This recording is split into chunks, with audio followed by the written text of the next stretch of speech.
नमस्कार फ्रेंड, मी ॲडव्होकेट संजय गुरव. आज आपण भारतीय संविधानातील अनुच्छेद 87 आर्टिकल 87 या कलमाच्या तरतुदी आज आपण सविस्तरपणे समजून घेणार आहोत.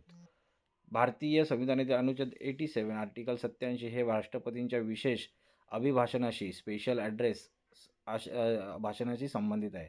कलम 86 आणि 87 मध्ये मुख्य फरक हा आहे की कलम 86 हा राष्ट्रपतींचा अधिकार आहे, तर कलम 87 हे राष्ट्रपतींचे कर्तव्य आहे. काय भाष्य करतं हे कलम राष्ट्रपतींच्या विशेष अभिभाषणाशी संबंधित आहे. कलम 86 आणि 87 मध्ये मुख्य फरक काय आहे? तर कलम 86 हा राष्ट्रपतींचा अधिकार आहे, तर कलम 87 हे राष्ट्रपतींचे कर्तव्य आहे. या कलमाचे सविस्तर विश्लेषण पाहूया.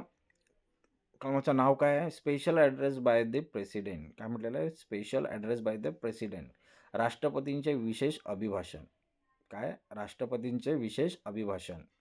व्याख्या काय? 87(1) मध्ये कलम 87 उपकलम 1 लोकसभेच्या प्रत्येक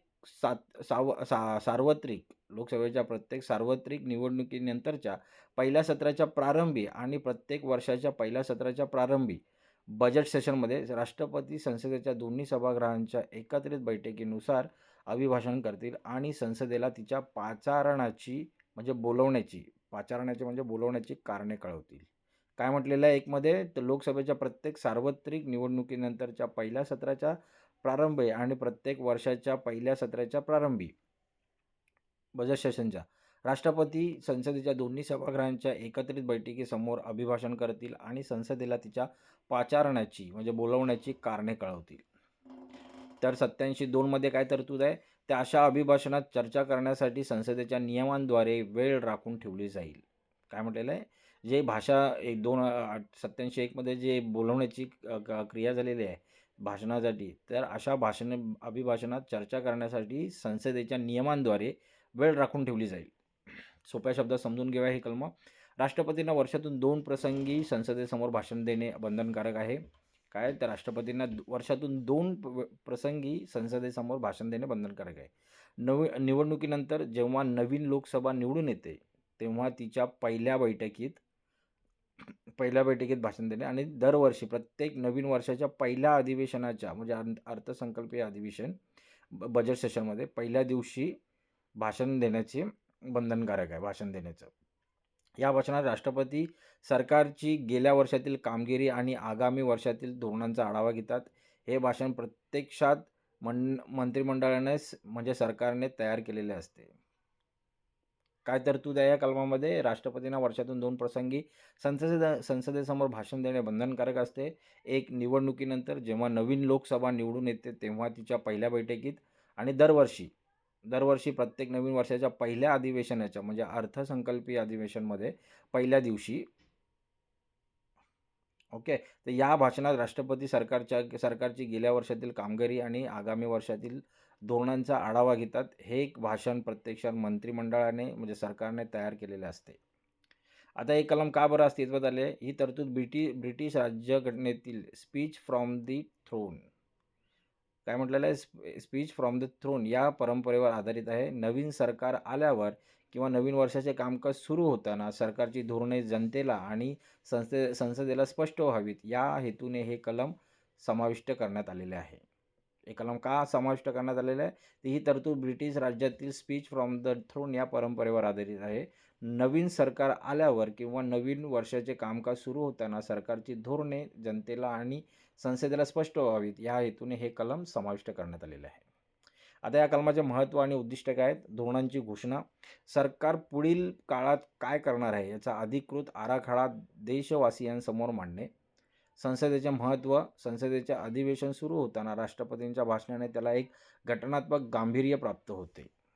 चर्चेची संधी. राष्ट्रपतींच्या भाषणानंतर संसदेत आभाराचा ठराव मोशन ऑफ थँक्स मांडला जातो, ज्यावर विरोधी पक्षांना सरकारच्या धोरणांवर टीका करण्याची संधी मिळते. काय या कलमाचं महत्त्व आणि उद्दिष्ट?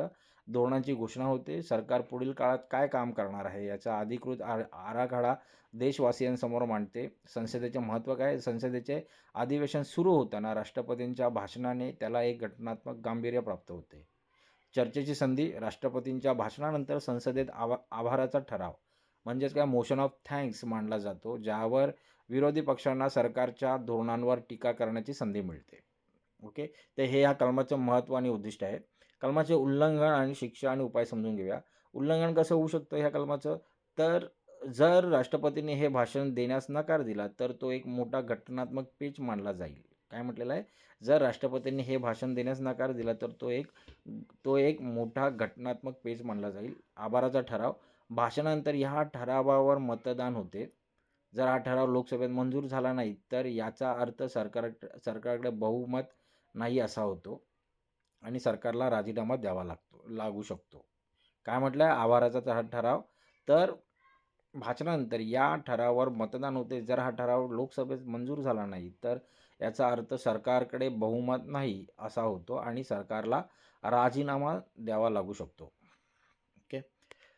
तर ह्या कलमावरती काही न्यायालयीन प्रकरणे आणि निर्णय आहेत का पाहूया. या कलमाबाबत न्यायालयात विशेष विवाद होत नाहीत. परंतु ऐतिहासिक संदर्भात असे मानले जाते, की राष्ट्रपती भाषणातील मजकुरात स्वतःच्या मनाने बदल करू शकत नाहीत. त्यांनी मंत्रिमंडळाने दिलेला मसुदा वाचणे हे एक घटनात्मक संकेत कॉन्व्हेन्शन आहे. आता या कलमाच्या संबंधित असलेले सांविधानिक कलमे आणि इतर कायदे पाहूया. अनुच्छेद 86 कलम 86 राष्ट्रपतींच्या संसदेला संबोधित करण्याचा सामान्य अधिकार. अनुच्छेद 118 संसदेच्या कामकाजाचे नियम, ज्यामध्ये भारताच्या अनायास ज्यामध्ये आभाराच्या ठरावावर चर्चेची पद्धत दिली आहे. अनुच्छेद 176 राज्यांमध्ये राज्यपालांचे विशेष अभिभाषण. कलम 87 राज्य पातळीवर स्वरूप. तर ही काही या कलमासंबंधित असलेले कायदे आहेत. कोणते कोणते कलमे आहेत? तर अनुच्छेद 86 राष्ट्रपतींचा संसदेला संबोधित करण्याचा सामान्य अधिकार. अनुच्छेद 118 संसदेच्या कामकाजाचे नियम, ज्यामध्ये आभाराच्या ठरावावर चर्चेची पद्धत दिलेली आहे. अनुच्छेद 176 राज्यांमध्ये राज्यपालांचे विशेष अभिभाषण. कलम 87 राज्य पातळीवर स्वरूप. ओके. त्या कलमाची समीक्षा कशी करता येईल? सकारात्मक बाजू काय म्हणता येईल? यामुळे सरकारला आपल्या कामकाजाचा हिशोब दरवर्षी संसदेसमोर द्यावा लागतो. हे पारदर्शकतेचे लक्षण आहे. काय म्हटलेलं आहे? सकारात्मक बाजू काय आहे या कलमाची? तर या कलमामुळे सरकारला आपल्या कामकाजाचा हिशोब दरवर्षी संसदेसमोर द्यावा लागतो. हे पारदर्शकतेचे लक्षण आहे. नकारात्मक बाजू काय आहे या कलमाची? अनेकदा राष्ट्रपती केवळ सरकारची स्तुती करणारे भाषण वाचतात. ज्यामुळे या भाषणाचे गांभीर्य कमी होऊन ते एक राजकीय औपचारिकता बनते, अशी टीका केली जाते. तर अशी ह्या कलमाची आपण समीक्षा करू शकतो. निष्कर्ष काय काढू शकतो या कलमाचा? अनुच्छेद 87 हे भारतीय संसदीय प्रणालीतील उत्तरदायित्व अकाउंटेबिलिटी सुनिश्चित करण्याचे एक साधन आहे. राष्ट्रपतींच्या विशेष अभिभाषणातून सरकारची दिशा स्पष्ट होते आणि संसदेला सरकारवर अंकुश ठेवण्यासाठी आभाराच्या ठरावाच्या रूपाने एक प्रभावी शस्त्र मिळते. काय निष्कर्ष काढता येतो या कलमाचा? त्या अनुच्छेद कलम 87 हे भारतीय संसदीय प्रणालीतील उत्तरदायित्व म्हणजेच काय अकाउंटेबिलिटी सुनिश्चित करण्याचे एक साधन आहे. राष्ट्रपतींच्या विशेष अभिभाषणातून सरकारची दिशा स्पष्ट होते आणि संसदेला सरकारवर अंकुश ठेवण्यासाठी आभाराच्या ठरावाच्या रूपाने एक प्रभावी शस्त्र मिळते. तर मित्रांनो, आज आपण भारतीय संविधानातील अनुच्छेद 87 कलम 87 या कलमाच्या तरतुदी साध्या सरळ सोप्या भाषेमध्ये समजून घेतलेल्या आहेत. हे कलम अधिक चांगल्या प्रकारे समजून घेण्यासाठी हा व्हिडिओ तुम्ही वारंवार पहा, जेणेकरून ह्या कलमाच्या तरतुदी तुम्हाला चांगल्या प्रकारे समजतील. असेच कायदेविषयक ज्ञान मिळवण्यासाठी, कायदेविषयक माहिती मिळवण्यासाठी आमचं चॅनल सबस्क्राईब करा, लाईक करा, शेअर करा आणि आपल्या मित्रांना, प्रियजनांना शेअर करा, जेणेकरून त्यांचंही कायदेविषयक ज्ञान वाढेल, त्यांनाही भारतीय संविधानाच्या तरतुदी समजून येतील. तर आज आपण इथेच थांबूया. धन्यवाद.